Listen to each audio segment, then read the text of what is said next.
તો રાજકોટમાં આઈટી વિભાગનું સર્ચ ઓપરેશન ચાલુ છે। મોરબીના Paresh Patel, builder Rajubhai, fees group અને લેવી સિરામિક ગ્રુપ ઉપર દરોડા પાડવામાં આવ્યા છે।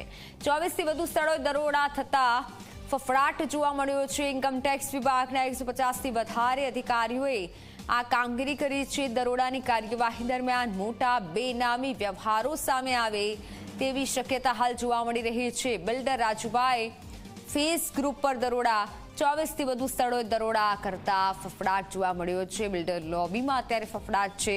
રાજકોટમાં 150 કરતા વધારે જગ્યાએ દરોડા પાડવામાં આવ્યા છે। મોટા બેનામી વ્યવહારો પણ સામે આવે તેવી શક્યતા છે। ફોનલાઈન પર સંવાદદાતા ગૌરવ દવે જોડાઈ ચૂક્યા છે।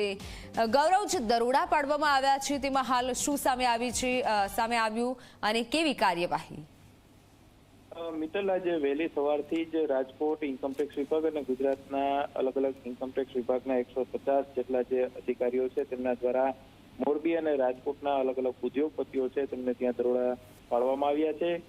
ખાસ કરીને મોરબીના મોટા ગજાના જમીનના ધંધાથી Paresh Patel, builder Raju, press group અને લેવી સિરામિકના જે જીતુભાઈ રોજવાડિયા છે કે તેમના ગ્રુપ પર દરોડાની કામગીરી છે તે આવકવેરા વિભાગના અધિકારીઓ છે તેમના દ્વારા કરવામાં આવી રહ્યા છે। 24 કરતા વધુ જે સ્થળો છે તેની અંદર રાજકોટ અને મોરબીનો સમાવેશ છે તે કરવામાં આવી રહ્યો છે અને તમામ જગ્યાએ ઇન્કમટેક્સના અધિકારીઓ દ્વારા સર્ચ ઓપરેશન છે તે હાથ ધરવામાં આવી રહ્યું છે। મોટી સંખ્યામાં બેનામી વ્યવહારો છે તે સાંજ સુધીમાં બહાર આવે તેવી પણ પૂરી શક્યતાઓ છે તે જોવા મળી રહી છે, પરંતુ લાંબા સમય બાદ ક્યાંક ઇન્કમટેક્સ વિભાગ છે કે તેમના દ્વારા આ મોટું ઓપરેશન છે તે હાથ ધરવામાં આવ્યું છે। 150 જેટલા અધિકારીઓ દ્વારા આ સર્ચ ઓપરેશન છે તે હાથ ધરવામાં આવી રહ્યું છે અને ખાસ કરીને આ સિરામિક ઉદ્યોગ છે તેમને આ વખતે ક્યાંક ઇન્કમટેક્સ વિભાગ દ્વારા ટાર્ગેટ કરી અને જે કાળું નાણું છે તે બહાર કાઢવાના પ્રયાસો કરવામાં આવી રહ્યા છે। આ જ પ્રકારે રાજકોટના પણ બિલ્ડર